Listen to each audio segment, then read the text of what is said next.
নমস্কার বন্ধুরা, আশা করি সকলে ভালো আছো। তো আজকের এই ক্লাসে তোমাদের জন্য 2021 সালে মিসলেনিয়াস মেন্সে ডেসক্রিপটিভ ইংলিশ পেপারে যে ট্রান্সলেশন প্যাসেজটি এসেছিল সেই প্যাসেজটি নিয়ে বিস্তারিত আলোচনা করব। তো ক্লাসটি আসন্ন পিএসসি ক্লার্কশিপ মেন্স এবং মিসলেনিয়াস মেন্সের জন্য অত্যন্ত গুরুত্বপূর্ণ হতে চলেছে। তোমরা যারা PSC clerkship, miscellaneous, WBCS aspirant আছো, তারা মন দিয়ে প্রথম থেকে শেষ পর্যন্ত ভিডিওটি দেখবে, ক্লাসটি করবে। আশা করি তোমরা উপকৃত হবে। তো চলো আমরা দেখে নিই ট্রান্সলেশন প্যাসেজটা। সবার প্রথমে আমরা ট্রান্সলেশন প্যাসেজটা একবার পড়ে নেব এবং আমার সাথে তোমরাও কিন্তু পড়বে। দেখো, বলছে নভেম্বরের প্রথম দিকে লীলাবতী নিজের কিছু কাজ নিয়ে শান্তিনিকেতনে যায়। ওখানে থাকাকালীন একটু সময় করে নান্নুর গিয়েছিল চণ্ডীদাস ও রামের লীলাক্ষেত্র দেখার জন্য। ওর সঙ্গী বিশ্বভারতীর একজন স্কলার মৃত্যুঞ্জয় ধীবর। ওর বাড়ির নানুরের কাছেই একটি গ্রামে সকাল সকাল লীলাবতী বেরিয়ে পড়েছিল সোনালি ধানে ভরা বাংলার মাঠ, ক্ষেত দেখার জন্য। তার ওপর নানুরের চণ্ডীদাসের জন্মভিটে আরও কত কিছু। নানুরের জন্মভিটায় ঢোকার আগে সুন্দর তোরণ। তোরণের চিন্তাভাবনা, রূপসজ্জা নন্দলাল বসুর। তার উপরে লেখা সবার ওপরে মানুষত্ব তাহার ওপরে নাই। কি সাংঘাতিক কথা! কথাটা লীলাবতী আগে তো শুনেছে, কিন্তু নানুরে দাঁড়িয়ে ওই লাইন ওকে আরও কেমন যেন ভীষণভাবে নাড়া দিল। সারা জীবন লীলাবতী জাতপাতের কত কিছু নিষ্ঠুরতা দেখেছে, আর চণ্ডীদাস কয়েকশো বছর আগে দোপানি রামীর প্রেমে মশগুল। চণ্ডীদাসের পদাবলীর নামই হলো রামী চণ্ডীদাসের পদাবলী। তো চলো এবারে আমরা লাইন বাই লাইন ট্রান্সলেশনটা সুন্দরভাবে করে নেব, ঠিক আছে? তো দেখো, প্রথম লাইনটা কি আছে। প্রথম লাইনে বলছে যে নভেম্বরের প্রথম দিকে লীলাবতী নিজের কিছু কাজ নিয়ে শান্তিনিকেতনে যায়। এই সেন্টেন্সটা যদি স্ট্রাকচারালি আমরা দেখি, কনসিডার করি, তাহলে কিন্তু সিম্পল প্রেজেন্ট টেন্সে আছে, যার স্ট্রাকচার সাবজেক্ট প্লাস ভার্বের বেস ফর্ম প্লাস অবজেক্ট। কিন্তু এখানে আমরা দেখতে পাচ্ছি সমগ্র ঘটনাটা সিম্পল পাস্ট টেন্সে বর্ণনা করা হয়েছে। সমগ্র সমগ্র যে ঘটনাটা না, সেটা অতীতে ঘটে যাওয়া একটা ব্যাপার, ঘটনা, তাই তো?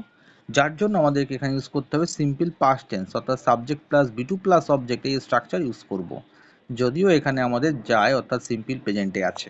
তো চলো সেন্টেন্সটি দেখে নেওয়া যাক সিম্পল প্রেজেন্টে ট্রান্সলেট করলে কি দাঁড়ায়। তো দেখো, ওখানে বলা হয়েছিল যে নভেম্বরের প্রথম দিকে, তাহলে নভেম্বরের প্রথম দিকে এটাকে ইংরেজি করলে কি হয় দেখো, by the beginning of the month of November. কি বললাম? By the beginning of the month of November, অর্থাৎ নভেম্বর মাসের প্রথম দিকে Lilabati, Lilabati subject, Lilabati subject, okay. আর by the beginning of the month of November, এটা একটা ফ্রেজ। এটা কেমন ফ্রেজ? অ্যাডভার্বিয়াল ফ্রেজ, তাই না? এটা একটা adverbial phrase, adverbial phrase of time.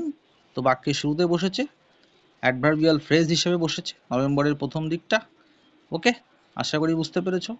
দেখো, সাবজেক্ট লীলাবতী, ভার্ব হচ্ছে ওয়েন্ট, ভার্বকে এখানে ওয়েন্ট হচ্ছে ভার্ব, মানে গোয়ের পাস্ট ফর্ম, গোয়ের পাস্ট ফর্ম ওয়েন্ট। না, কোথায় গেছিল? To Santiniketan, went to Santiniketan, ঠিক আছে। কেন গিয়েছিল? টু অ্যাকমপ্লিশ, অর্থাৎ অর্জন করতে, some of her personal work, তার কিছু পার্সোনাল কাজকে অ্যাকমপ্লিশ করতে, সম্পূর্ণ করতে, সম্পাদিত করতে গেছিল, ওকে।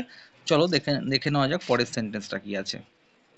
ওখানে থাকাকালীন একটু সময় করে নান্নুর গিয়েছিল চণ্ডীদাস আর রামের লীলাক্ষেত্র দেখার জন্য। দেখো, ওখানে থাকাকালীন, প্রথমে আমাকে এটুকু ট্রান্সলেশন করতে হবে, ওখানে থাকাকালীন। তাহলে দেখো তো, ডিউরিং হার স্টে, এটা হচ্ছে ওখানে থাকাকালীন, at Shantiniketan, during her stay at Shantiniketan, ঠিক আছে। এটা একটা phrase, during her stay at Shantiniketan, এটাও কিন্তু একটা ফ্রেজ, ঠিক আছে। শি ম্যানেজড, সে ম্যানেজ করেছিল, সাবজেক্ট সিম্পল পাস্ট, ম্যানেজড ভি2তে করেছি এটা। শি ম্যানেজড সাম টাইম, সে কিছু সময় ম্যানেজ করেছিল। অ্যান্ড ওয়েন টু নান্নুর, এবং নান্নুরে গিয়েছিল। টু নান্নুরে গিয়েছিল কেন? না, টু ভিজিট, দেখার জন্য। কি দেখার জন্য? না দ্য প্লেজার গার্ডেন। দেখো, এখানে প্লেজার গার্ডেন হচ্ছে লীলাক্ষেত্র। লীলাক্ষেত্র বলতে এখানে কি বোঝায়? স্যাক্রেড ল্যান্ড হতে পারে, প্লেজার গার্ডেন হতে পারে, ঠিক আছে। অ্যাকচুয়ালি লীলাক্ষেত্র বলতে প্রেমভূমি আর কি, এরকম একটা বোঝাচ্ছে, যার জন্য এখানে প্লেজার গার্ডেন করা হয়েছে, pleasure garden of Chandidas and Rami, ঠিক আছে। যদি এখানে কেউ লেখে sacred land, the holy place, তো সেক্ষেত্রে সেই এক্সপ্রেশনগুলো চলে আসবে, ঠিক আছে।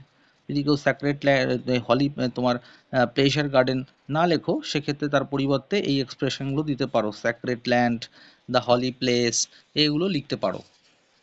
পরবর্তী সেন্টেন্সটা দেখো, এটা অনেকভাবে করা যেতে পারে। এই যে সেন্টেন্সটা দেখতে পাচ্ছ, সিম্পল একটা সেন্টেন্স। ওর সঙ্গী বিশ্বভারতীর একজন স্কলার মৃত্যুঞ্জয় ধীবর। তাহলে her companion hyphen Mrityunjay Dhibar was a scholar of Visva Bharati. এটাকে নাউন অ্যাপোজিশন দিয়ে করতে পারো। কি হবে দেখো, এরকমভাবে করতে পারি নাউন অ্যাপোজিশন দিয়ে। এরকমভাবে করতে পারো যে মৃত্যুঞ্জয় ধীবর কমা, ওকে, মৃত্যুঞ্জয় ধীবর কমা এ স্কলার অফ বিশ্বভারতী কমা ওয়াজ হার কম্পিনিয়ান। ঠিক আছে, এভাবেও কিন্তু করতে পারো, অনেকভাবে করা যায় এটা।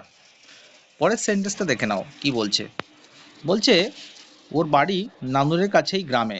ওকে, তো দেখো এটাকে ট্রান্সলেট করে আমরা কি পাই দেখো, ওর বাড়ি নানুরের কাছেই একটা গ্রামে, মানে এখানে কি বলতে চাইছে যে সে থাকতো একটা গ্রামে যেটা ছিল নানুরের কাছেই, এরকমভাবে করেছি। তাহলে he lived, simple past tense, subject plus V two. He lived in a village which was adjacent to Nanur, যেটা ছিল নানুরের সংলগ্ন। অ্যাডজাসেন্ট টু মানে হচ্ছে সংলগ্ন, মনে রাখবে অ্যাডজাসেন্টের পরে সবসময় আমরা টু বসাই। ঠিক আছে, একটা সিম্পল সেন্টেন্স, সেটাকে আরও সহজ করে করা হলো। ঠিক আছে, সংলগ্ন। তো দেখো যে হি lived in a village which ওয়াজ, এই দেখো রিলেটিভ ক্লজ ইউজ করা হয়েছে এখানে। ভিলেজ হচ্ছে নাউন, যা এই নাউনটাকে মডিফাই করছে হচ্ছে এই ক্লজটা, হুইচ ওয়াজ অ্যাডজাসেন্ট টু নানুর। ঠিক আছে, চলো দেখে নেওয়া যাক পরের সেন্টেন্সটা কি আছে। বলছে সকাল সকাল লীলাবতী বেরিয়ে পড়েছিল সোনালী ধানে ভরা বাংলার মাঠ ক্ষেত দেখার জন্য। সকাল সকাল বেরিয়ে পড়েছিল, কীভাবে ট্রান্সলেট করব? লীলাবতী ওয়েন্ট আউট, মানে সাবজেক্ট লীলাবতী, ওয়েন্ট আউট মানে বেরিয়ে পড়েছিলেন। গো আউটের পাস্ট ফর্ম, গো আউটের পাস্ট ফর্ম হচ্ছে went out. Lilabati went out তাড়াতাড়ি মানে আর্লি, সকাল সকাল। কেন না দেখার জন্য, টু সি, কি দেখার জন্য? The golden paddy fields of Bengal, অর্থাৎ বাংলার যে সোনালী ধানের ক্ষেত, দ্য গোল্ডেন প্যাডি ফিল্ডস, সেটা দেখার জন্য সকাল সকাল বেরিয়ে পড়েছিলেন। ঠিক আছে, নেক্সট ওয়ান দেখো, তার ওপর নানুরের চণ্ডীদাসের জন্মভিটে আরও কত কিছু। তার উপর নানুরের চণ্ডীদাসের জন্মভিটে আরও কত কিছু। দেখো দেখো বলছে বিসাইডস ইট, এর পাশাপাশি, বিসাইডস ইট এর পাশাপাশি there were the ancestral house of Chandidas, সেখানে ছিল চণ্ডীদাসের অ্যানসেস্ট্রাল হাউস, অর্থাৎ পৈতৃক ভিটে, জন্মভিটে ছিল। অ্যানসেস্ট্রাল হাউস মানে অ্যাকচুয়ালি পৈতৃক ভিটে। বিসাইডস ইট মানে এর পাশাপাশি, বিসাইডস ইট মানে এর পাশাপাশি there were the ancestral house of Chandidas and many other things. পরবর্তী সেন্টেন্সটা দেখো, নানুরের জন্মভিটায় ঢোকার আগে সুন্দর তোরণ। তোরণ মানে কি বলতো? তোরণ মানে হচ্ছে গেট। ঠিক আছে, এখানে তোরণ বলতে আর্ক, স্তম্ভ, গেটের কথা বলছে। ঠিক আছে, ফেস্টুন আর কি, যেগুলো থাকে এন্ট্রান্সে। তা বলছে there was a beautiful arch, সেখানে ছিল সুন্দর একটা arch. There was a beautiful arch just before entering his ancestral house. Just before, ঠিক তার অ্যানসেস্ট্রাল হাউসে ঢোকার পূর্বেই ছিল একটা আর্ক, সুন্দর একটা আর্ক। অথবা এই সেন্টেন্সটাকে এভাবে তুমি করতে পারো, the entrance of his ancestral house, অর্থাৎ তার অ্যানসেস্ট্রাল হাউসের এন্ট্রান্সটা, এখানে সাবজেক্ট হচ্ছে the entrance of his ancestral house at নানুর। নানুরে তার অ্যানসেস্ট্রাল হাউসে প্রবেশের যে যে অ্যানসেস্ট্রাল হাউসের যে প্রবেশ দ্বারটা, হ্যাঁ, was featured by a beautiful arch. ঠিক আছে, was featured by a beautiful arch. এর পরের সেন্টেন্সটা তোমরা দেখো, তরুণের চিন্তাভাবনা রূপসজ্জা নন্দলাল বসুর। তাহলে দেখো দ্য আইডিয়া মানে কি, চিন্তা ভাবনা, অ্যান্ড ডেকোরেশন মানে রূপসজ্জা, অফ দ্য আর্ক, আর্কের, ওয়াজ ছিল, the brain child of Nandalal Basu. Brain child মানে কারো মস্তিষ্ক প্রসূত। নেক্সট ওয়ান দেখো, তার ওপর লেখা সবার ওপরে মানুষ সত্য তাহার ওপরে নাই। সবার ওপরে মানুষ সত্য তাহার ওপরে নাই, কি সাংঘাতিক কথা। তাহলে কিভাবে করব আমরা? দেখো upon the arch, upon the arch, অর্থাৎ আপন দ্য আর্ক মানে আর্কের ওপরে, আর্কের ওপরে, আপন দ্য আর্ক, আর্কের ওপরে। ইট ওয়াজ রিটেন, এটা লেখা ছিল, দ্যাট যে হিউম্যানিটি মানবতা ইজ দ্য আলটিমেট ট্রুথ, অর্থাৎ অন্তিম সত্য, মানবতাই হচ্ছে অন্তিম সত্য। And there is nothing above it, এবং এর ওপরে কিছু নেই। ঠিক আছে, এবার দেখো বলেছে কি সাংঘাতিক কথা বলে একটা এক্সপ্রেশন আছে এখানে, এটার জন্য আমরা করেছি it was really a striking message, এবং এটা সত্যিই একটা স্ট্রাইকিং মেসেজ, নাড়িয়ে দেওয়ার মতো মেসেজ ছিল, সাংঘাতিক একটা কথা ছিল। ঠিক আছে, আর দেখো এখানে আমরা কি করেছি, এই ভার্বটা কিন্তু পাস্টে আছে, upon the arch it was written পাস্টে আছে, তা সত্ত্বেও আমরা কিন্তু এখানে প্রেজেন্টে করেছি এটা, অর্থাৎ the humanity is the ultimate truth. কেন প্রেজেন্টে করেছি? স্ট্রাকচারালি তো এটা পাস্টে হওয়া উচিত, কিন্তু যেহেতু এটা একটা ইউনিভার্সাল ট্রুথ সেহেতু আমরা কিন্তু এর টেন্স চেঞ্জ করিনি। ইউনিভার্সাল ট্রুথের ক্ষেত্রে কিন্তু ন্যারেশন চেঞ্জ করলেও কোনো প্রকার টেন্সের চেঞ্জ হয় না। কথাটা লীলাবতী আগে তো শুনেছে, কথাটা লীলাবতী আগে তো শুনেছে। Lila had heard that message before. Lila past perfect টেন্সে করেছি, সাবজেক্ট প্লাস হ্যাড প্লাস বি3 যার স্ট্রাকচার পাস্ট পারফেক্ট টেন্সে করা হয়েছে। লীলা কথাটা আগে থেকে শুনেছে, তার মানে কি একটা পাস্ট পারফেক্টের সেন্স আছে, আগে থেকেই সে শুনে আছে কথাটা, কিন্তু past perfect tense. Lila had বা লীলাবতী করতে পারো, লীলাবতী হবে এখানে।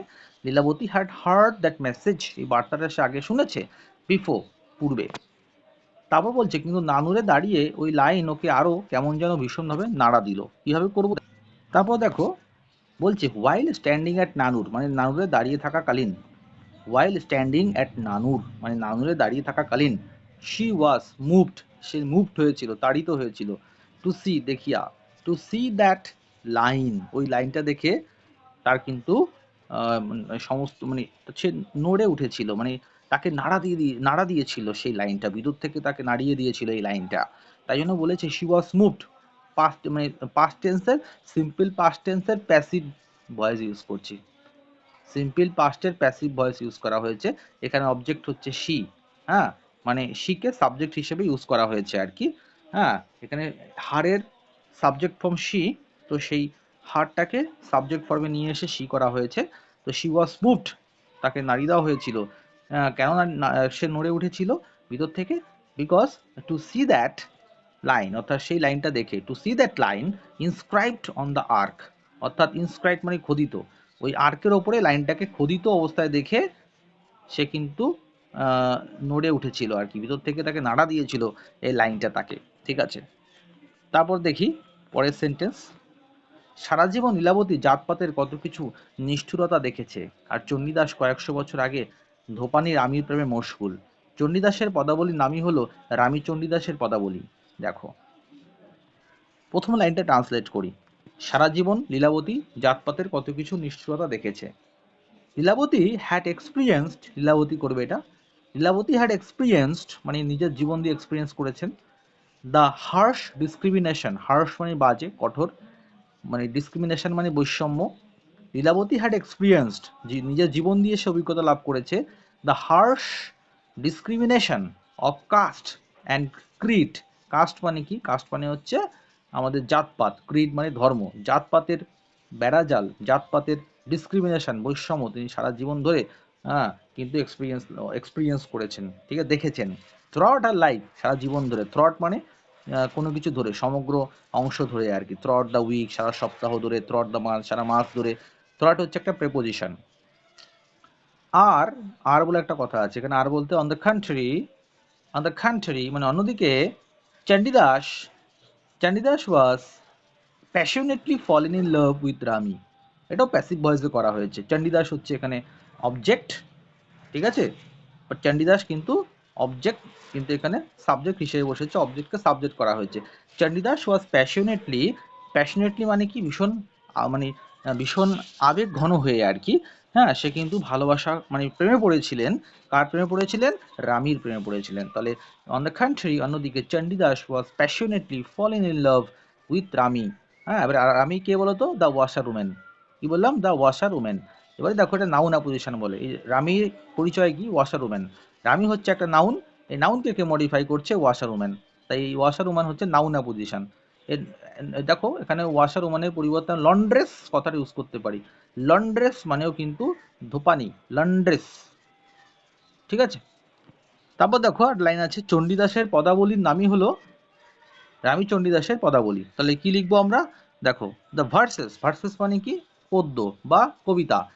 কম্পোস্ট মানে লিখিত হয়, by Chandidas, the verses composed by Chandidas, অর্থাৎ চণ্ডীদাস কর্তৃক রচিত লিখিত কবিতাগুলোই আর নোন অ্যাস, অর্থাৎ পরিচিত, আর নোন অ্যাস পরিচিত, কি নামে পরিচিত? সরি, এখানে এক কাজ করবে, আর বেটার নোন অ্যাস করে দেবে, আর বেটার নোন অ্যাস মানে সুপরিচিত হয়ে যাবে তখন, are better known as, are better known as the verses of Rami Chandidas, এটা একটা কোটেশনে দিলাম, সিঙ্গেল কোটেশন দিলে ভালো হয়।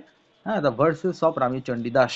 ঠিক আছে, আশা করি ক্লাসটা তোমরা বুঝতে পেরেছো, তোমাদের ফলপ্রদ এবং কার্যকরী হবে ক্লাসটা, এটাই আশা করছি। যদি ক্লাসটি ভালো লেগে থাকে তোমাদের, অবশ্যই চ্যানেলটা সাবস্ক্রাইব করবে আর বন্ধুদের মধ্যে শেয়ার করে দেবে। Thank you for watching this video.